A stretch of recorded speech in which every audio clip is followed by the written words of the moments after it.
Yo les estoy conversando esta noche y en esta velada educativa desde la ciudad de Cali, Colombia. Pertenezco a la Red Global de Innovación Educativa Espacio, que nos permite a un grupo de maestros dimensionar y reflexionar acerca de la situación de la educación en América Latina, y sobre todo hemos creado un nodo especial en donde un nodo de carácter iberoamericano de la red de pensamiento computacional. Desde este punto, pues quiero hacer una pequeña introducción sobre lo que es la situación de emergencia y el proyecto sociopedagógico que desde este momento nosotros hemos venido liderando, transversalizado todo desde el pensamiento computacional. Pero la educación en emergencia nos trae que es el momento en donde emergen dos aspectos importantísimos.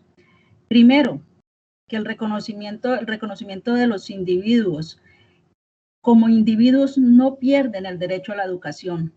Durante todas las emergencias que ha habido educativas a nivel mundial, la educación no ha permanecido fuera y es de carácter humanitario y debe ser vista desde ese punto, desde el punto de vista humanitario, como una prioridad. Importantísimo para los educadores que entendamos que la educación en tiempos de emergencia requiere de toda nuestra vocación, requiere de todas nuestras energías para poder responder desde no solo como una educación y un derecho, sino también como desde la parte humanística, y debemos estar en la primera línea. El segundo aspecto importante es el deseo y el compromiso para velar por el nivel mínimo de calidad. No significa que la educación en emergencia esté dando poco de calidad, al contrario, se está garantizando y se está buscando todas las maneras posibles para superar esta situación en crisis. Uno de los aspectos importantes para pensarnos de cómo aprender a enseñar el pensamiento computacional es tener claro que se debe dar una atención holística en este tiempo de emergencia.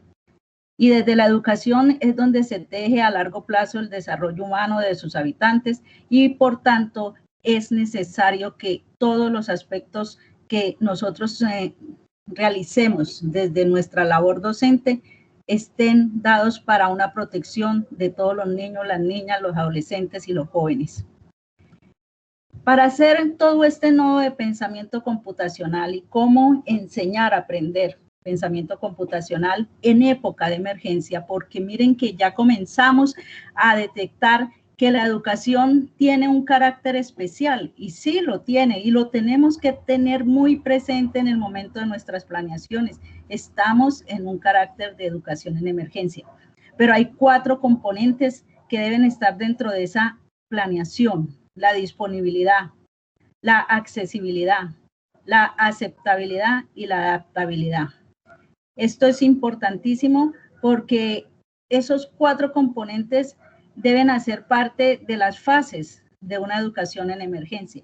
Entonces, en este momento, digamos que estamos en una fase de atención a la crisis, y posiblemente en el 2021 estemos atendiendo una post-pandemia. Entonces, esos 4 componentes van a estar presentes y deben estar presentes durante todo nuestro ejercicio pedagógico.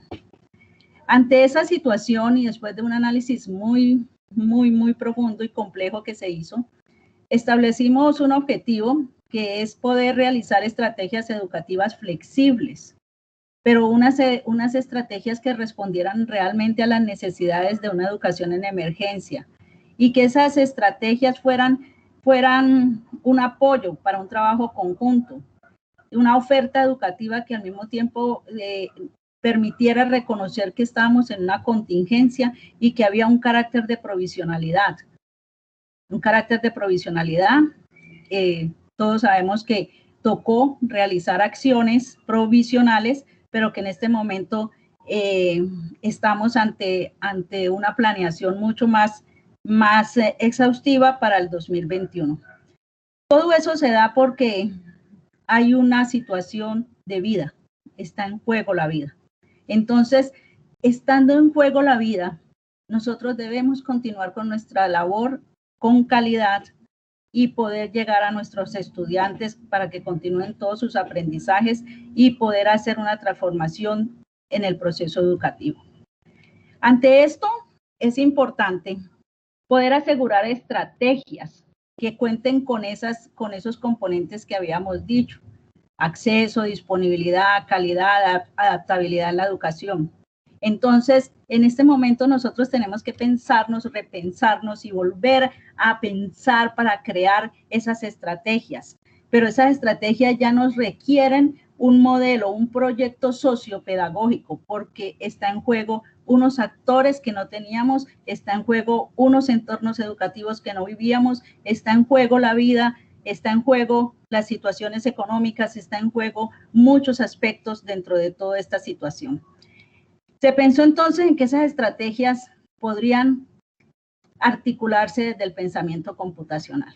Y muchos dirán, ¿por qué?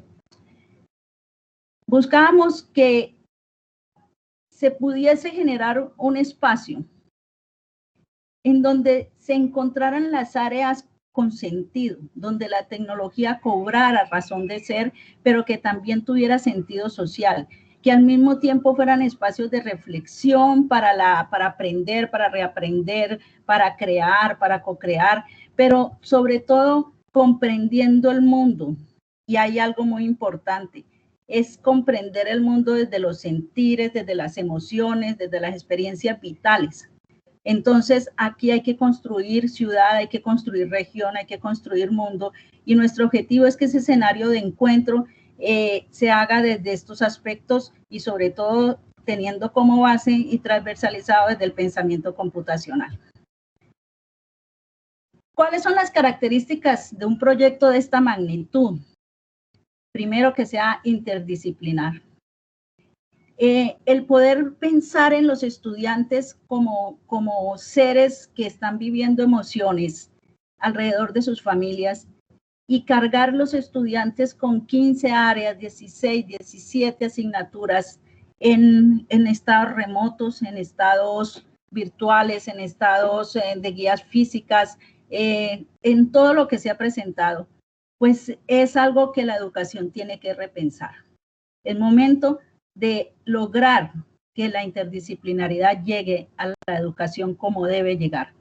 Entonces debe ser inclusiva esa interdisciplinaridad, debe ser conveniente, debe ser estratégica, debe mantener siempre ese nivel de metodología flexible, sencillas y lenguaje próximo a las familias. Ya no estamos pensando lenguaje próximo a los estudiantes, ya tenemos que pensar en lenguajes próximos a la familia. En esas dinámicas, pues la inclusión para nosotros es importantísima y se debe facilitar y tener claro para poder llegar a ser un proyecto interdisciplinar.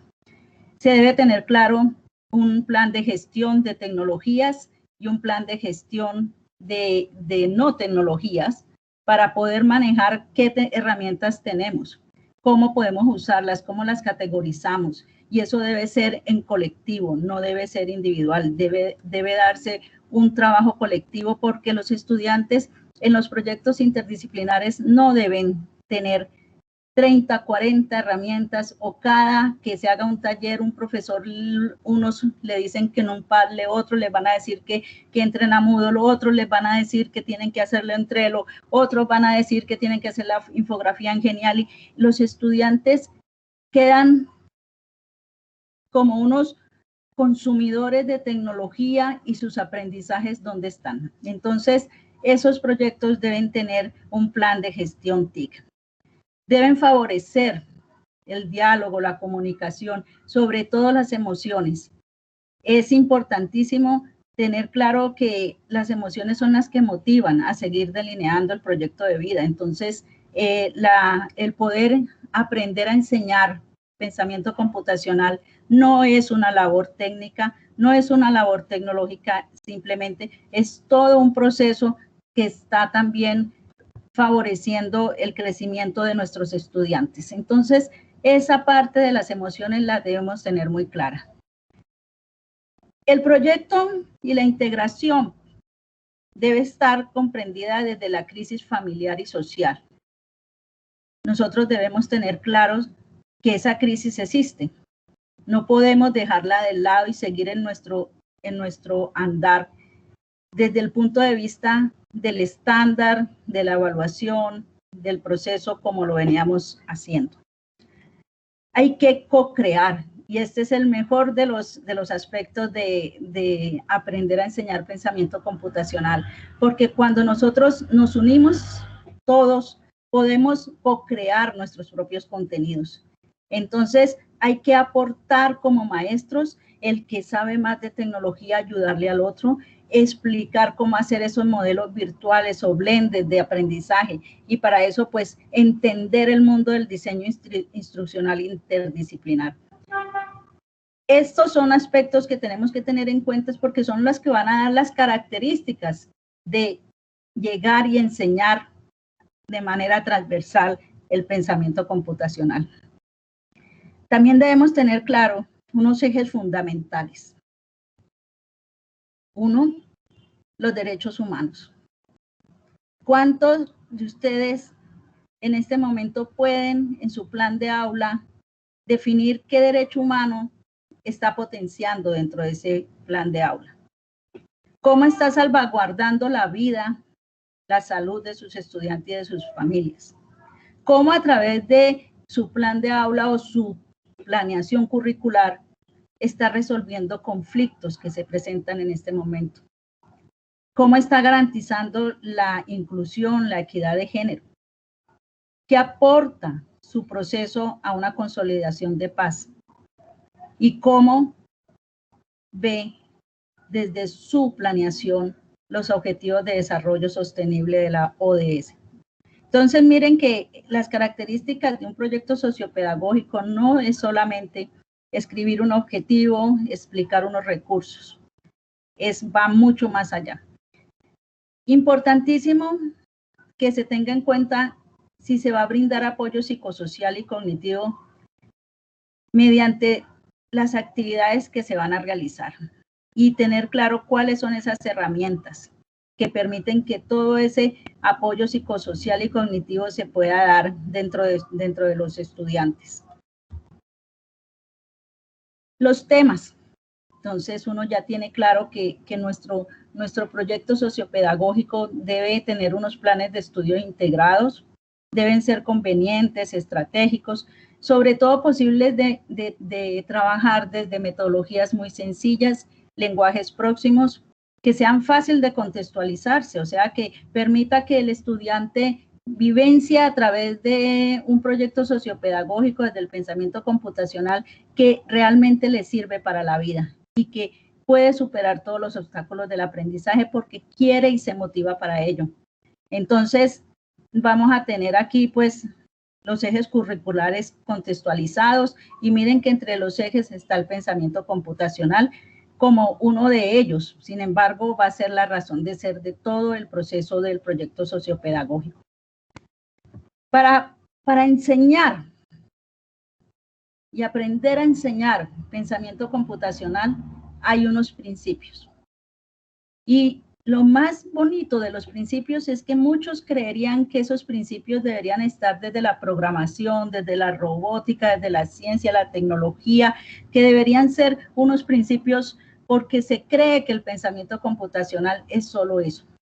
Pero los principios de aprender a enseñar pensamiento computacional están en la responsabilidad social, en priorizar la vida y la esperanza, en mantener una ética comunicacional que permita el diálogo, que permita la reflexión, que permita el disenso y que permita establecer la divergencia dentro de los procesos. Se debe garantizar siempre la inclusión, la solidaridad, la paz, la conciencia ambiental y sobre todo tener claro el enfoque de ciencia, tecnología y sociedad que tiene que ver con innovación y desarrollo. Ese es un aspecto muy importante dentro de todo el proceso. Entonces, si nosotros miramos un poco ¿Qué es lo que queremos? Entonces nos damos cuenta de que hay un núcleo, hay un core que siempre va a estar allí, que es la interacción maestro-estudiante representativa en estos momentos. A ese core van a entrar conocimientos, habilidades, destrezas en diversos contextos y vamos a incluir el desarrollo del pensamiento computacional con otros pensamientos que abarca el pensamiento computacional. Vamos a tener claro el contexto, la adaptabilidad, la disponibilidad, la aceptabilidad y la accesibilidad. Esos 4 componentes deben ser como un checklist que me permita a mí que lo que voy a enseñar los cumpla. Tengo 6 aspectos que debo aclarar dentro de mi plan, dentro de mi proyecto, dentro de mis desafíos. Primero, que sean metodologías activas y contextualizadas. Segundo, tener en cuenta que nuestros entornos de aprendizaje cambiaron y ya tenemos estudiantes conectados, no conectados, estudiantes que se ausentaron del proceso y que van a venir con cierta renuencia al aprendizaje si vuelven o cómo los vamos a motivar para que vuelvan. Tenemos estudiantes con toda la conectividad, pero sin la motivación necesaria. Y tenemos unas familias que están haciendo parte del entorno de aprendizaje de nuestros estudiantes. Y para colmo, tenemos un profesor al otro lado de la pantalla. ¿Y por qué digo para colmo? Porque allí ya comienza a crearse una necesidad de nuevas emociones, de nuevos diálogos, de nuevas formas de narrativas para poder llegar al estudiante. Otro de los aspectos es que es el momento de que nuestra forma de enseñar se apoye la autonomía. Enriquecer los procesos virtuales, híbridos, mixtos, como blended, como lo llamemos, enriquecerlos con motivación hacia la autonomía, hacia que el estudiante pueda tomar sus decisiones, pueda manejar sus tiempos, es algo que debe evidenciarse en ese enseñar para producir todos esos aprendizajes que queremos.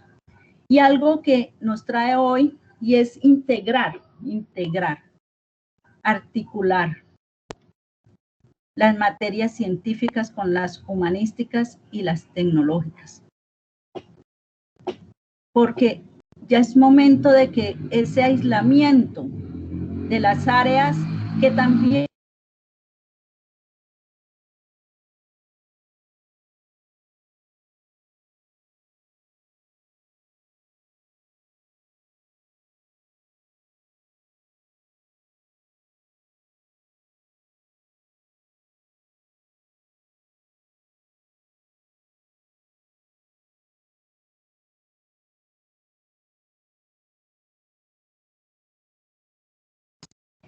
y por último, el 6º elemento es tener claro las competencias que queremos trabajar. Eso lo logramos mediante estrategias que son muchas, muy variadas, y hay mucha metodología, mucha estrategia didáctica también que nos permite trabajar como el aprendizaje basado en proyectos, el aprendizaje basado en retos, el aprendizaje basado en resolución de problemas, el aprendizaje del flipped classroom o clase invertida, las metodologías STEM+, los objetivos de desarrollo sostenible que son una ruta hermosísima para el 2030, sobre todo para nuestros estudiantes, y en momentos de emergencia parece que se hubieran dado para poder articular todos los procesos. Entonces, ante todo esto,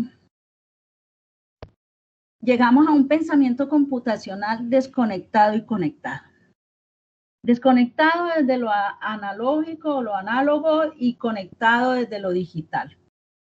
Y algunos cuestionamientos. ¿Cómo podemos reconocer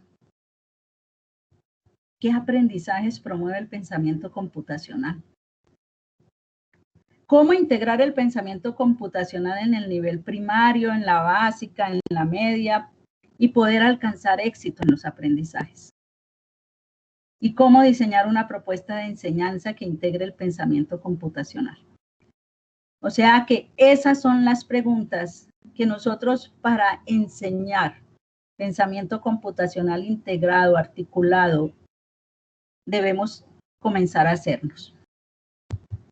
Y aparece entonces el STEAM, la educación STEM, esta es con A, desde la virtualidad en contingencia COVID-19. ¿Esto a qué nos lleva?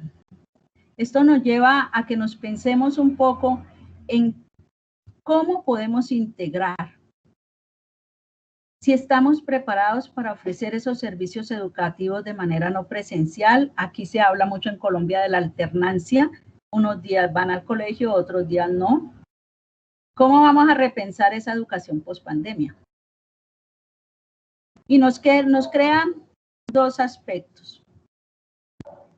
Un sistema tecnológico en medio de la incertidumbre y el porvenir educativo en una educación en emergencia, que nos está planteando pues que hay un involucramiento de la comunidad, que podemos tener una comunicación más cercana, pero que también hay una educación virtual en donde se puede llegar a como a rivalizar con la educación entre adultos y niños.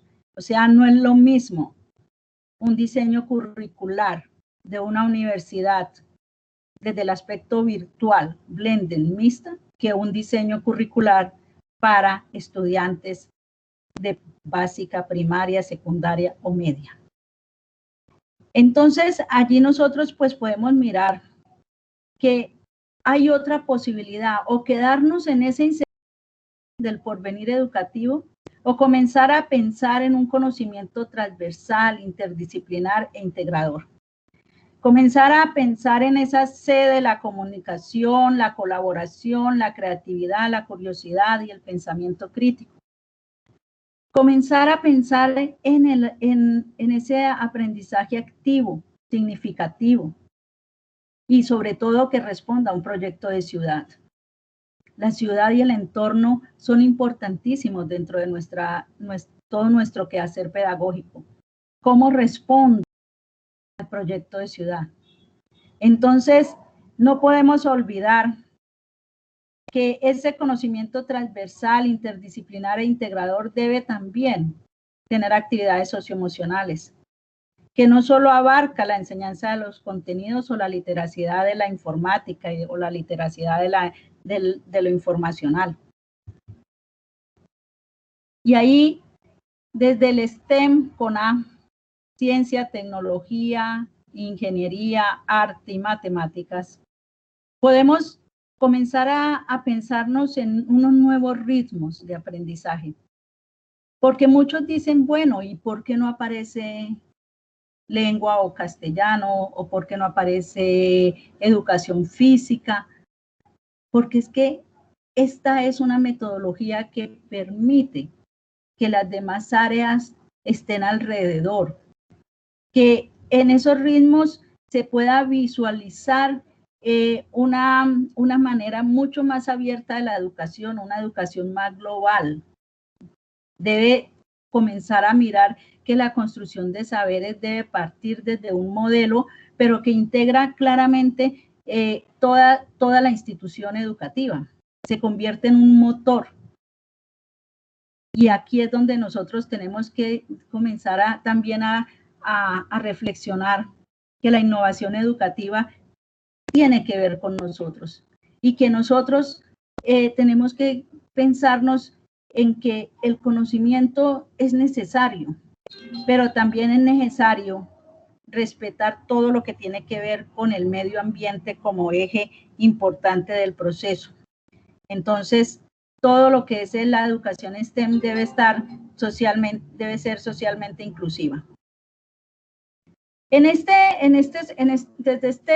Desde estos roles que se comienzan a mirar desde la virtualidad, desde lo híbrido, todo esto que estamos hablando hoy, siempre nos preguntamos quién enseña y quién aprende, con qué se enseña, con qué se aprende. quién enseña y quién aprende. Y hemos concluido de que antes se decía, la innovación educativa nos lleva a que el centro de la educación es el estudiante. Y la comunicación entre padres e hijos es en la casa. Y en la escuela es la comunicación entre el profesor y el estudiante. En este momento enseña el padre de familia, aprende nuestro estudiante, pero aprende también el hermano que le ayuda. Ingeniera Maritza, una pregunta, ingeniera Maritza. Sí. Ingeniera Maritza, por favor, ¿nos podría mostrar algunas diapositivas, por favor? ¿No están saliendo? No están saliendo ninguna diapositivas, ingeniera Maritza. Pero están todas compartiendo para la pantalla. Espérate un minuto. Volvamos entonces acá. Mira.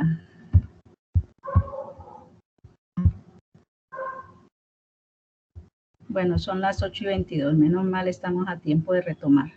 ¿Allí les aparece? Todavía. A ver, ahora sí, ahora sí. Por favor. ¿Ahora sí? Sí, exacto, ahora sí se puede ver. Bueno, entonces retomo. Voy a hacer una síntesis para llegar al punto para que puedan observar las diapositivas, que me parece importante. Y sobre todo para que puedan tenerlas después. Estábamos hablando de una educación en tiempo de emergencia que nos va a enfocar hacia preguntas de cómo abarcar, cómo mirar, cómo hacer esa foto ampliada de nuestro cambio educativo en tiempo de emergencia. Y la importancia de que la educación debe ser un derecho y también al mismo tiempo debe tener carácter humanitario, sin olvidarnos de la calidad. Dijimos también de la importancia que constituye el desarrollo humano a través de la educación y la importancia que se debe tener en que nosotros, cuando construimos nuestros procesos de enseñanza, tengamos en cuenta la protección de los niños. 4 componentes que les traje que deben figurar en aprender a enseñar en los procesos de educación en emergencia, que son la disponibilidad, la accesibilidad, la aceptabilidad y la adaptabilidad. Importantísimo que los tengan presentes. Creamos un objetivo. El objetivo es poder crear, poder diseñar, poder llegar a un escenario con una estrategia flexible educativa. Esa estrategia se crea en un momento de emergencia sanitaria en donde está en juego la vida. Entonces, por eso la importancia de que esto sea algo también duradero. La estrategia para asegurar eso, desde una educación con calidad y teniendo en cuenta nuestros 4 componentes, es poderlo hacer desde un proyecto sociopedagógico interdisciplinar, en donde vamos a tener como eje el pensamiento computacional. Yo creo que hasta allí vamos claros. Nuestro objetivo es poder que ese diseño sea un espacio y un escenario de reflexión, en donde se pueda, mediante toda una comunidad y todos los actores, poder establecer cuáles son esos sentires, esas emociones, esas experiencias vitales que se necesita llevar a la educación en este momento, pero que también respondan al contexto, a la ciudad y al mundo. Hablábamos de unas características de un proyecto sociopedagógico, la interdisciplinaridad, el diálogo, la co-creación, las familias, el apoyo psicosocial. Hablamos de poder establecer esos planes de estudio integrados, de que fueran metodologías sencillas, importantísimo tener los ejes curriculares, y llegamos a los principios, unos principios que les había comentado que ojalá los tengan también muy en cuenta.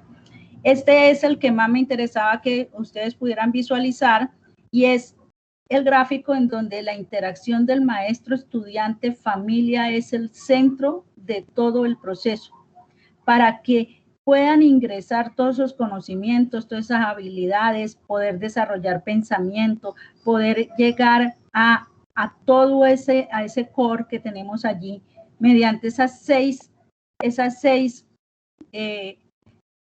componentes que son las metodologías activas, tener en cuenta también el entorno desde lo presencial. Los entornos de aprendizaje son importantísimos para poder hacer una planeación y poder enseñar.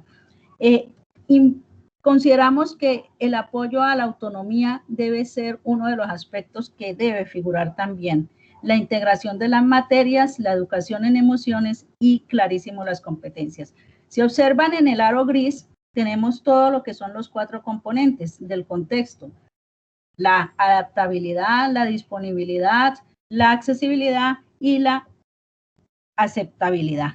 Y en el aro verde están nuestras estrategias, que son el ABP, más otras como el aprendizaje por retos, el Flipped Classroom, todos los que le mencioné, el STEAM, los objetivos de desarrollo sostenible y el enfoque educativo de ciencia, tecnología, sociedad, más desarrollo e innovación. Importante de todo esto, recalcar que entre las estrategias están las emociones. Una vez nosotros tengamos claro este gráfico, podríamos decir que sale de todo esto aprendizajes significativos, motivados, transferibles, funcionales y sobre todo duraderos. Entonces, de allí nos quedaron varias preguntas. Entonces, ¿cómo reconocer que esos aprendizajes que promueven el pensamiento computacional conectado y desconectado? ¿Cómo integrar el pensamiento computacional en los diferentes niveles? ¿Cómo diseñar esa propuesta que integre el pensamiento computacional en todas las áreas? Y nos apareció la educación STEM desde la virtualidad, pero en contingencia COVID-19. De allí que nosotros entonces comencemos a pensarnos si estamos realmente preparados y cómo nosotros vamos a repensar la educación post pandemia. Les hablaba también de la incertidumbre y de la posibilidad de establecer un conocimiento transversal, interdisciplinar e integrador. En la incertidumbre nos quedamos a veces y pensamos que es educación en emergencia, que cuál es el porvenir educativo, la deserción, el ausentismo, hablamos de baja calidad, hablamos de situaciones y variables que no nos permiten a nosotros establecer nuestros objetivos de aprendizaje. Pero si nosotros logramos pasar al otro nivel, al conocimiento transversal, interdisciplinar e integrador, vamos a alcanzar todos esos propósitos que tenemos de comunicación, colaboración, creatividad, curiosidad, pensamiento crítico, resolución de problemas, toma de decisiones, que en sí son las skills o habilidades del siglo XXI. Entonces, esto es importante, nosotros ubicarnos en ese conocimiento transversal e integrador.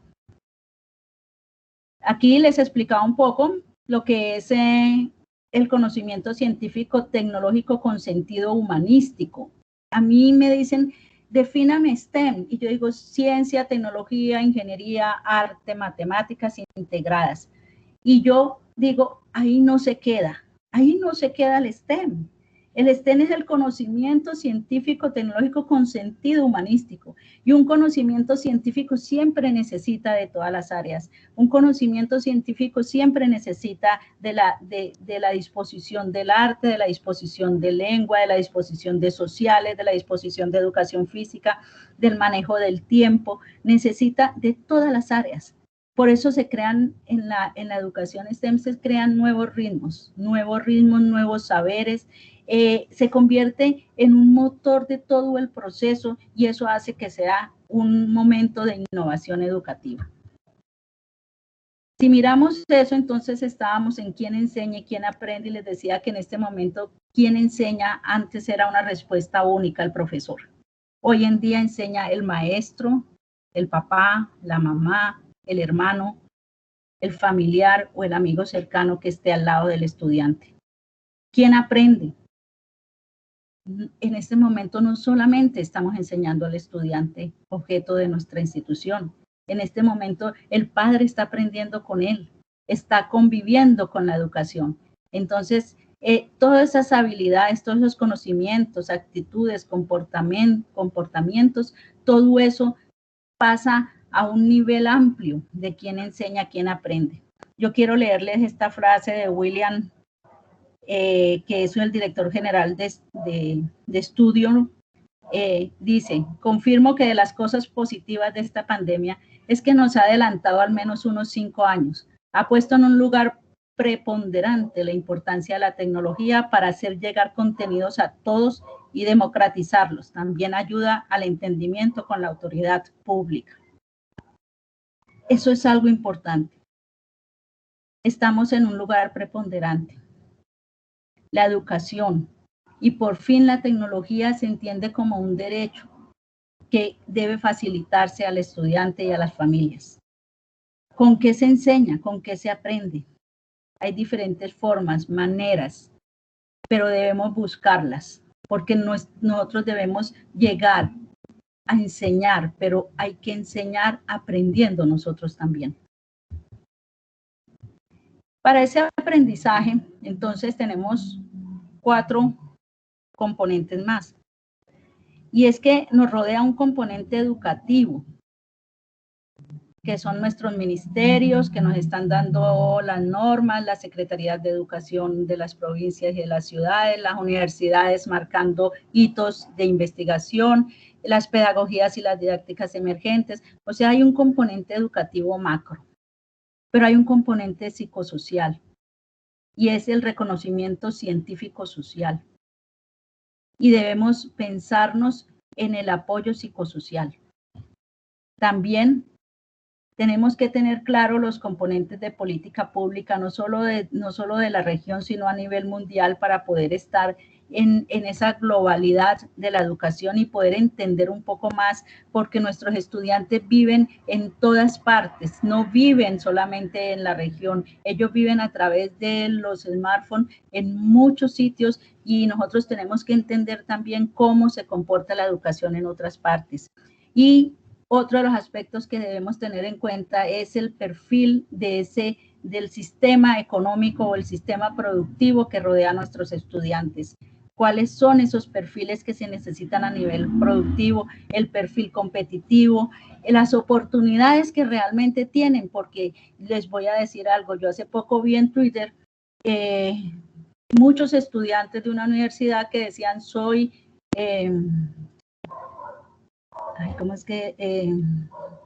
ciencias políticas, soy egresado en ciencias políticas, pero no tengo empleo. Denle retweet. Y parecía que todos los de ciencias políticas estaban buscando empleo, porque comenzaron todos a decir: soy estudiante de ciencias políticas y no tengo empleo. Entonces uno se pregunta, el perfil de los estudiantes, realmente hacia qué está, por qué hay carreras que tienen más posibilidades de empleabilidad que otras, por qué entonces existen unos espacios mucho más amplios y otros mucho más cerrados. Tenemos que mirar eso en el momento de tomar decisiones educativas y aprender a enseñar desde esos aspectos. Lo interdisciplinar entonces nos lleva al diseño, a la resolución creativa de problemas, pero no es solamente decir nos vamos a sentar a pensar qué le vamos a hacer a estos chicos. No, hay que tener en cuenta todo lo que les dije, hay que tener en cuenta el perfil de la productividad, hay que tener en cuenta las emociones, hay que tener en cuenta los ministerios, hay que tener en cuenta los estudios, hay que mirar cómo se llega allí de manera fuerte, porque integrar sin fuerza, sin medida pedagógica, sin didáctica, sin tener en cuenta todo lo emergente, entonces va a hacer que comencemos a debilitar los procesos de enseñanza-aprendizaje. Es importante hacer las conexiones entre las disciplinas, pero esas conexiones tienen que ser vistas por nosotros con un ojo grandísimo, porque tiene que ampliarse a perspectivas mucho más grandes. Debe haber debe haber todo un análisis de esa integralidad. Buscar la complejidad, la profundidad y crear oportunidades de aprendizaje bajándole esa complejidad de acuerdo a los ciclos vitales. Nosotros en estos espacios de integración realmente podemos observar que los estudiantes sí se comprometen más con los proyectos. Y sobre todo con aquellos proyectos que los llevan a mirar su entorno, su vida, sus espacios, sus ideas, todas esas visiones que ellos tienen y que de pronto desde los aspectos generacionales no entendemos, pero que ellos quieren contarnos de pronto a través de la educación. El STEM no es un plan estático, es activo y permanece en continuo desarrollo, o sea que nosotros vamos a estar todo el tiempo en una acción de diseño, de investigación, y esa resolución creativa de problemas es lo más importante porque el maestro comienza a evidenciar cómo el diseño hace parte de la educación. Y hay un aspecto importantísimo dentro de ese aprender a enseñar pensamiento computacional, y es que desde este espacio del STEM nosotros no vamos a temerle al error. Hay que aprender a fracasar bien. Hay que mirar esos tiempos de crisis, reformular los desafíos y compartir el éxito. Es importantísimo que eso se pueda evidenciar dentro de los planeamientos. Entonces encontramos que el pensamiento computacional transversalizado nos puede llevar a muchas formas de aprender y enseñar, desde la cultura maker, desde los famosos Fab Labs, que son como pequeñas fábricas de inventores. Nos puede llevar a hacer un poco lo que nosotros llamamos el design thinking, que se los recomiendo, ojalá tengamos un espacio en estos espacios para hablar mucho de design thinking y del visual thinking. Podemos comenzar a pensar en el code, en el computation thinking, en el smart city, en la realidad virtual, en la realidad aumentada, en la inteligencia artificial, en los microbits, la robótica, el pensamiento visoespacial y el pensamiento científico. Y esto es lo que uno tiene que comenzar a mirar para aprender a enseñar desde el STEM y desde el pensamiento computacional. ¿Cómo llego a estos espacios? ¿Cómo hago para que en mi clase de lenguaje integrada con todo esto yo pueda hablar de una cultura maker? Pues claro que se puede. ¿Cómo puedo hacer que la codificación tenga sentido desde sociales? Claro que se puede. Y es más, siempre lo hacemos sin darnos cuenta. Entonces, ahora lo que vamos a hacer es integrarnos para poder hacerlo con más eficacia. ¿Mediante qué? Simulaciones interactivas. Ese es uno de los aspectos bien interesantes que podemos tener en cuenta para la educación en pensamiento computacional. Aquello que no podemos realizar desde lo real, podemos llevarlo a la simulación, y esa simulación permite esa integración de las áreas porque allí se va a necesitar todos los pensamientos, todos los lenguajes y todas las formas de aprender. Podemos también pensarnos en espacios como llevar el trabajo desde la codificación por medio de Scratch, por medio de microbit. Hay una página interesantísima de la OCDE que es el de STEAM para niñas, también importantísimo, que nos permite crear muchos aspectos, y la simulación CODE, que también está totalmente todas gratuitas para que podamos trabajar desde allí también con nuestros estudiantes. Pero entonces nos quedan algunos aspectos. ¿Cómo planeo todo esto? Y me encuentro, y esto sí lo digo con todavía, y siento la nostalgia de decirlo, de nuestras planificaciones curriculares son un montón de texto. Podemos ver allí algunos ejemplos, y si ustedes en Google escriben plan de aula o diseño curricular, van a encontrar plantillas en cantidad llenas de texto, como la que tienen a su izquierda. O sea, mucho escribimos, poco representamos gráficamente. Poco representamos gráficamente. Todo lo que está aquí podría estar aquí, y yo creo que ustedes en un momento ya se dieron cuenta de que aquí habla de una educación abierta, flexible, integradora y en espiral. Que hay unos ejes generadores, que hay una pregunta problematizadora, que hay ámbitos conceptuales en un segundo. Entonces, planeemos la integración de manera gráfica. Después, todo esto que escribimos ya lo sabemos, ya lo tenemos escrito. Comencemos a integrarnos de manera gráfica. La planeación, aprender a enseñar necesita de que grafiquemos, de que volvamos el diseño parte de nuestra vida y de nuestro propósito. Y les traigo este lanzamiento de una propuesta. Imagínense que se hizo todo esto.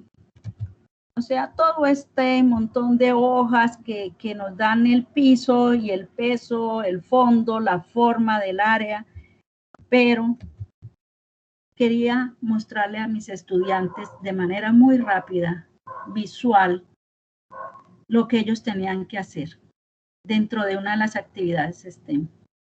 Entonces, este se llama el 5ML, 5 minutos de lección. En inglés, pues, es una visión británica muy interesante, y a los estudiantes les permite desde el pensamiento computacional seguir las flechas. Y eso es proceso, eso es flujo, eso es dinamismo, eso es movimiento. Entonces, queríamos presentarles una propuesta y dice, comienza con un círculo, el panorama. Los chicos se dicen, bueno, ¿cómo así? Entonces, vamos a mirarlo. Los estudiantes trabajan en equipos para diseñar una aplicación que resuelve un problema de la vida real, ¿ya? Después les decimos, hay unos objetivos y el núcleo es comprender cómo se puede resolver los problemas utilizando la tecnología, pero siempre va a haber esta palabra, el desafío, el reto. Ser capaces de analizar las aplicaciones existentes y comprender qué problemas resuelven. Eso nos va a llevar a un compromiso de establecer con los estudiantes un video inicial que muestre la importancia y las aplicaciones de discusiones que usan los estudiantes. ¿Cuáles son esas aplicaciones de discusión? Aquí hay lenguaje, aquí hay matemática, aquí hay ciencia, aquí hay arte, porque a partir de este compromiso comienza todo. Mensajes claves. La tecnología se puede utilizar para resolver problemas del mundo. Siempre que tenemos algo que hacer, tenemos que tener cuál es el mensaje clave que queremos que quede. Entonces, eso es importante establecerlo y debe ser parte de lo que le llevemos a los estudiantes. Debemos mostrarles a los estudiantes que hay unos aprendizajes claves. Debe haber un espacio de preguntas y respuestas. Debe haber un espacio en donde yo formule preguntas, pero que también ellos formulen preguntas, en donde se pueda establecer todo ese conocimiento de lo que no hay, de lo que sí hay, de lo que conozco, de lo que no conozco y sobre todo de lo que quiero aprender. Si miramos eso, podemos observar también que al otro lado, cuando establecemos los objetivos, nosotros debemos claramente, desde nuestro propósito anterior, de establecer la equidad, de establecer los espacios, entonces debemos tener nuestra propuesta de diferenciación. ¿Cuáles van a ser esas propuestas de diferenciación? Y ya teniendo todo esto, entonces pasamos a los episodios de aprendizaje. El estudiante va a tener claro que hay un momento facilitado por el maestro, hay un momento facilitado del estudiante, hay otro momento facilitado por los estudiantes y al final hay un momento facilitado por estudiantes y maestros. Entonces, cada momento nos va a decir que nosotros, para aprender a enseñar pensamiento computacional, debemos tener unas hojas de trabajo que permitan evidenciar esos episodios de aprendizaje. Tenemos que tener unas hojas de trabajo que nos lleven a esos episodios. Voy a mostrarles algunos ejemplos. En la gráfica de la izquierda, ustedes pueden observar la ilustración 9, cómic para la evaluación de resultados de lengua. Los estudiantes se les entrega una hoja de trabajo en donde ellos deben escribir, narrar, presentar sus ideas acerca de las imágenes que hay allí. En la segunda gráfica, ustedes ven un trabajo de Google Maps realizado por uno de mis estudiantes también, ese en donde la niña, este es de una de mis estudiantes, una niña, ella ubica cómo llegar de su casa al hospital más cercano o al centro de salud más cercano. Y ustedes dirán, bueno, ¿y eso qué? Que ahí donde está el pensamiento computacional. Los dos trabajos. Uno que no necesitó de un computador, porque yo le paso la imagen a los estudiantes la diligencian con su letra, van llenando, van observando, bueno, ¿y esto qué es? ¿Qué pongo acá? ¿Cómo lo hago? Hay un proceso, hay un flujo de información. En el segundo, hay un proceso de seguimiento y de ubicación espacial. Todo eso es pensamiento computacional. Entonces nos quedan algunas preguntas. ¿Todos escribieron la misma historia? ¿Qué áreas se integraron en la historia del cómic? ¿Cómo los estudiantes asumieron los personajes? ¿Cuál fue el proceso para llenar la historia? En la segunda gráfica, y miles de preguntas más van a salir. ¿Todos los equipos eligieron la misma ruta? ¿Qué alternativa utilizaron o pensaron? Pude salir de mi casa y me gastaba menos en bus que irme con mi papá en la moto. Si llego a pie, llego mucho más rápido por los semáforos. Bueno, muchas cosas había detrás de ese mapa. Y si utilizaron la tecnología, ¿cómo lo hicieron? Entre muchas preguntas. Todas ellas me llevan al pensamiento computacional en acción. Algunos otros ejemplos es cuando proponemos dentro de las didácticas ordenar las viñetas y entregarles todas las viñetas de las historias de una historieta y que ellos puedan organizarlas. Esos procesos son pensamiento computacional. Cuando nuestros chicos hacen historias en este proyecto de Soy Cali, Soy Mundo, los estudiantes realizaron las historias en Scratch, pero antes de llegar a Scratch las hicieron en viñetas. Antes de llegar a Scratch hicieron un trabajo de diagramación que incluía utilizar la escuadra. Antes de llegar a la Scratch hubo cantidades de actividades que permitían que los estudiantes pudieran integrar y ver que lo que iban a construir era importante, porque una de las cosas era que lo estaban construyendo la historia desde los objetivos de desarrollo sostenible. Entonces, y dejan sus historias en Scratch. Importantísimo, estos espacios también nos dejan a nosotros sistematizar. Entonces, por ejemplo, Scratch me permite que yo coleccione todos los trabajos de historias de mis estudiantes en un solo sitio. Ellos hacen su trabajo, lo suben y yo puedo entrar y mirar todos los trabajos de mis estudiantes. Lo mismo sucede con Microbit cuando hacemos, por medio de estas tarjetas, hacemos trabajos como medir la temperatura ambiental, establecer procesos de irrigación de agua, poder hacer cantidad de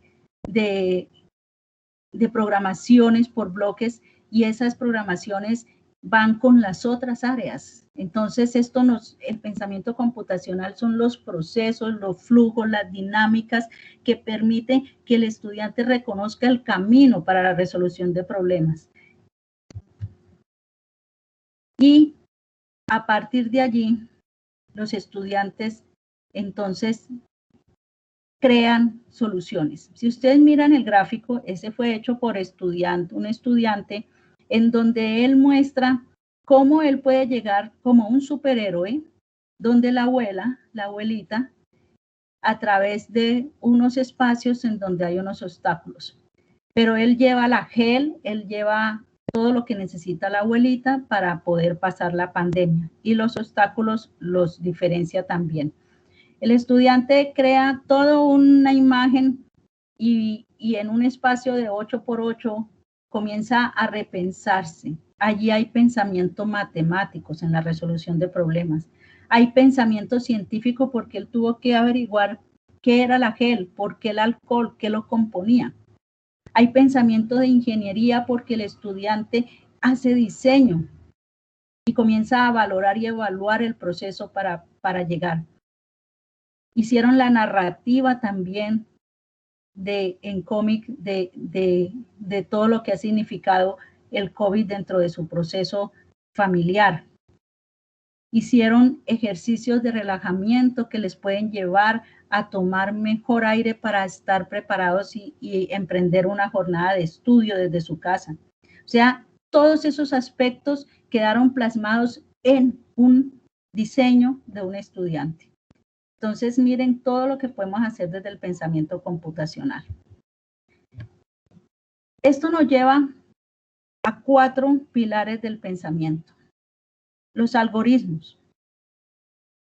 Muchas veces cuando le decimos al estudiante que realice un flujograma o que realice los pasos para multiplicar 7 por 3, está haciendo un proceso mental simbólico algorítmico, porque está haciendo un desarrollo paso a paso para definir un conjunto de reglas para resolver ese problema. Otro de los pilares es la descomposición. Poder descomponer un problema, un sistema complejo en partes más pequeñas y manejables. Y miren que nosotros estamos manejados por sistemas. El cuerpo humano tiene sistema digestivo, sistema respiratorio, sistema sanguíneo. Entonces, poder llegar a cubrir los espacios de esos aspectos que nos interesan, descomponiendo esos sistemas y llegando con metodologías flexibles, metodologías fáciles a los estudiantes es importante. El reconocimiento de patrones. Los estudiantes aprenden a analizar la repetición, lo que llamamos bucles, a buscar las similitudes entre un paso y otro y cómo poder llegar de manera más fácil si tengo que hacer 2 veces la misma cosa. Y esos patrones los van a llevar a ellos a muchas competencias para la empleabilidad, porque, como les digo, eso permite que el pensamiento se genere desde muchos otros aspectos. Y centrarse solo en la información importante, ignorando detalles relevantes. Y les voy a dar un ejemplo clarísimo. Los calendarios, por lo menos el calendar que tenemos, es un diseño de abstracción. ¿Por qué? Porque me lleva exactamente a las fechas con las anotaciones que yo requiero. Estoy dejando de lado otras cosas porque ya resumí cuáles son mis fechas en las que debo entregar, cumplir o hacer, o tengo deberes. Entonces, esa abstracción es poder analizar una lectura y sacar un resumen de ella. Dejé muchas cosas de la lectura al lado, pero pude resumirla y en esa abstracción están mis ideas, mis pensamientos y lo que tomé de la lectura. Entonces, los pilares del pensamiento computacional están en todas las áreas y por eso es importante reconocer cuáles son para aprenderlos a enseñar y no pensar que esto es un trabajo solamente de ingenieros o de expertos, sino poder nosotros ir aportando en esa construcción de llevar esos procesos mucho más adelante. Bueno, yo creo que desde ahí, pues, les agradezco. No sé si tienen alguna pregunta, con mucho gusto. Espero que esto los motive a ustedes a pensar en comenzar a programar una integración de áreas para la pospandemia, mucho más desde el pensamiento computacional, con bases sólidas, con componentes sólidos, con pensamientos sólidos con didácticas que realmente me evidencien y sobre todo que cuando nosotros construyamos podamos compartir con nuestros estudiantes lo que construimos. Si nosotros lo dejamos en hojas y hojas de planificación curricular, no les estamos llegando visualmente. Es mejor poder transferir todo eso que sabemos de manera gráfica para que les llegue mucho mejor. Entonces, mil gracias, Jorge. No sé si hay alguna pregunta. Sí, ingeniera Maritza, tengo una pregunta. Dime. La pregunta es, ¿puede haber pensamiento computacional sin la computación? ¿Cómo? ¿Puede haber pensamiento computacional sin computación? ¿Puedo dar pensamiento computacional sin computación? Bueno, la pregunta es, el pensamiento computacional se refiere a los procesos que el ser humano generó para llegar hasta la parte computacional. Pero esos procesos en un mundo que está abarcado por la digitalización, por la tecnología, por la ciencia, no llegó a nuestros estudiantes y simplemente se convirtieron en consumidores de la tecnología. Cuando yo enseño cómo el ser humano pudo llegar a la lógica de la computación, yo puedo enseñar sin el computador, porque a los niños yo les puedo enseñar a hacer flujogramas y entonces él va a entender la lógica de los aparatos que le rodean. Tenemos la lógica de cómo funciona su celular, la lógica, y cuando yo comienzo a entender los objetos que me satisfacen necesidades desde la tecnología, entonces comienzo a tener pensamiento crítico. Puedo opinar, puedo mirar las consecuencias, puedo analizar cuáles son las políticas públicas y la toma de decisiones tecnocientíficas. El pensamiento computacional hay que formarlo desde los primeros años para que nuestros estudiantes respondan a un mundo digitalizado y a un mundo tecnocientífico, porque se van tomando decisiones y ellos, por lo menos, lo de los carros eléctricos. ¿Cuántos estudiantes conocen realmente cómo se llegó a pensar en un carro eléctrico y cuáles son las razones y las consecuencias, las causas y las consecuencias de que estén en nuestra sociedad como elementos que hacen parte de la vida? Entonces, cuando el estudiante está formado en pensamiento computacional desde todas las áreas, crea muchas habilidades de razonamiento, muchas habilidades espaciales, muchas habilidades de entender la matemática. Recordemos que la computación nace muy, muy claramente desde la matemática. Pero entonces la computación no es solamente el aparato, no es solamente digitar el aparato, la computación es entender cómo llegó el ser humano hasta allá y poder potenciar a los estudiantes a que cuando vayan a tomar decisiones sobre sus carreras entiendan claramente qué es lo que quieren y sepan tomar decisiones. Entonces, el pensamiento computacional es el camino que me lleva a mí al razonamiento computacional, pero no requieren que en las primeras etapas todo lo haga con un computador. No, requiere es que se cree las habilidades, las destrezas desde la creatividad. Yo miro mucho, nuestros estudiantes tienen una pasión grandísima por los videojuegos. Pero cuando vamos a mirar, si le decimos a nuestros estudiantes que creen un videojuego, notamos que les queda muy difícil armar un algoritmo, les queda muy difícil pensar en la narración del videojuego, les queda muy difícil hacer el storytelling, no encuentran las salidas para poder llegar a un término feliz. Entonces, ¿por qué le sucede todo eso a nuestros estudiantes cuando estamos ya en una etapa de entender la computación, de entender la informática, de entender todos los procesos, el Big Data, el Internet de las cosas, el Machine Learning, el blockchain, la inteligencia artificial? Todo nos llegó, pero nosotros no estamos llegando de la manera que debemos llegar. Entonces, el estudiante se frustra, porque ya está en grado 10, en grado 11 y siente que le están pidiendo demasiadas cosas. Y este es el momento en que reconocer símbolos es importantísimo.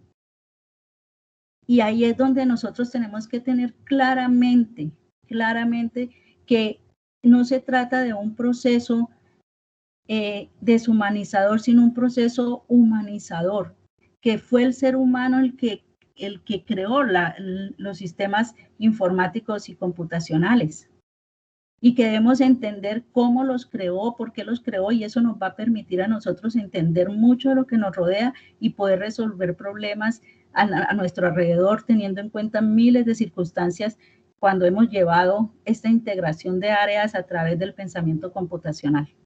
Entonces yo creo que, como les mostraba en la diapositiva, cuando nuestros estudiantes pueden y logran llenar una viñeta en un proceso de imágenes y establecer una historia, ya nuestros estudiantes están adquiriendo competencias y habilidades para pensarse en un videojuego más adelante, o entender cuando están jugando que detrás de eso hubo un esfuerzo, y comenzar a valorar por qué vale, por qué le costó al papá, por qué lo tengo, por qué no lo tengo.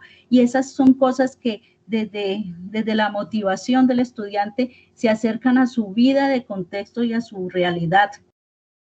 Y eso es lo más importante.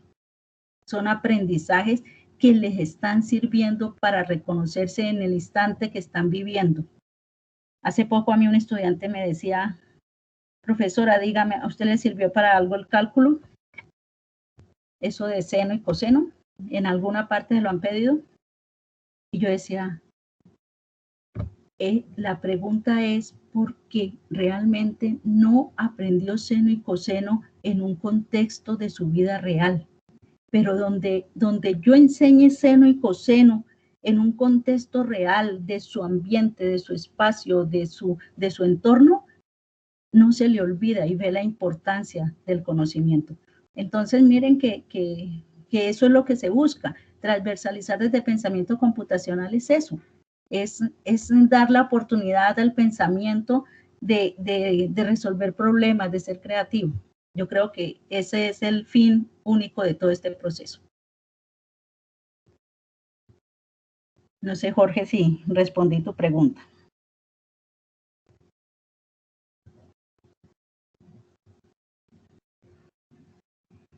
Jorge, se le fue el sonido a Jorge.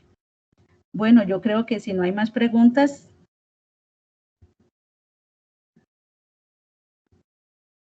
no sé si podrán levantar sus micrófonos, abrir sus micrófonos o están,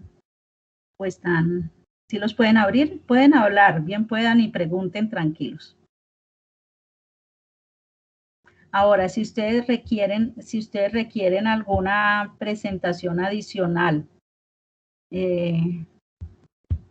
pueden escribir a eso a redespacio@gmail.com. Nosotros podemos colaborarles con redespacio así pegadito @gmail.com. Nosotros podemos colaborarles con lo que llamamos Teacher Schools, son herramientas para maestros que les permiten esa planificación gráfica mucho más activa. La hemos concebido desde el Design Thinking, que es el diseño, y poder llevar como ese proceso de crear y co-crear colectivamente. Entonces, desde allí podemos también pues facilitarles esas herramientas.